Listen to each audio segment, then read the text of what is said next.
उरळ police ठाण्याच्या हद्दीतील हाता गावात चोरट्यांनी धुमाकूळ घातल्याची घटना समोर आली आहे। 16 जानेवारी रोजी रात्री 1 ते 1:15च्या सुमारास अज्ञात चोरट्यांनी 2 ते 3 घरे फोडून सोने, चांदी आणि नगदी असा लाखोंचा ऐवज लंपास केला। ही घटना आज सकाळी उघडकीस आली। अनंत गोविंदराव कुचके यांच्या घरातील तिजोरी फोडून सुमारे 6 ते 7 लाख रुपयांचा ऐवज चोरीस गेल्याचे सांगितले जात आहे। तर कांताबाई शालिकराम कुचके यांच्या घरातूनही 1.5 ते 2 लाख रुपयांची ऐवज चोरट्यांनी नेली। दरम्यान बाळासाहेब धर्माळे यांच्या घराजवळ चोरीचा प्रयत्न सीसीटीव्ही कॅमेऱ्यात कैद होताच चोरटे पसार झाल्याचाही अंदाज आहे। उरळ पोलीस ठाण्याच्या हद्दीतील हाता गावात अज्ञात चोरट्यांनी मोठी घरफोडी केल्याची घटना समोर आली आहे। दिनांक 16 जानेवारी रोजी रात्री सुमारे 1 ते 1:30 वाजे दरम्यान चोरट्यांनी 2 ते 3 घरे फोडून सोने, चांदी व नगदी असा लाखोंचा ऐवज लंपास केला। ही घटना आज सकाळी उघडकीस आली।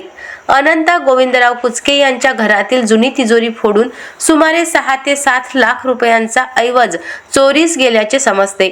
तसेच कांताबाई शालिकराम कुचके यांच्या घरातून 1.5 ते 2 लाख रुपयांचा ऐवज चोरट्यांनी नेला।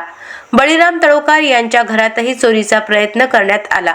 दरम्यान बाळासाहेब धर्माळे यांच्या घराजवळ चोरीचा प्रयत्न सीसीटीव्हीत कैद झाल्याचे लक्षात येताच चोरटे पसार झाल्याचा अंदाज आहे। पळून जाताना चोरट्यांनी 2 दुचाकी वापरून त्या शेतात सोडून दिल्याचे आढळून आले आहे।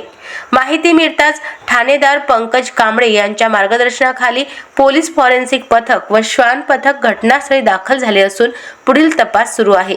गजबजलेल्या वस्तीमध्ये घडलेल्या या घटनेमुळे ग्रामस्थांमध्ये भीतीचे वातावरण पसरले आहे। बाळापूर प्रतिनिधी चंदन जंजाळ। अशाच महत्त्वपूर्ण बातम्यांच्या अपडेटसाठी अजिंक्य भारत न्यूजच्या पेजला फॉलो करा आणि सबस्क्राइब करा। Thank you for watching.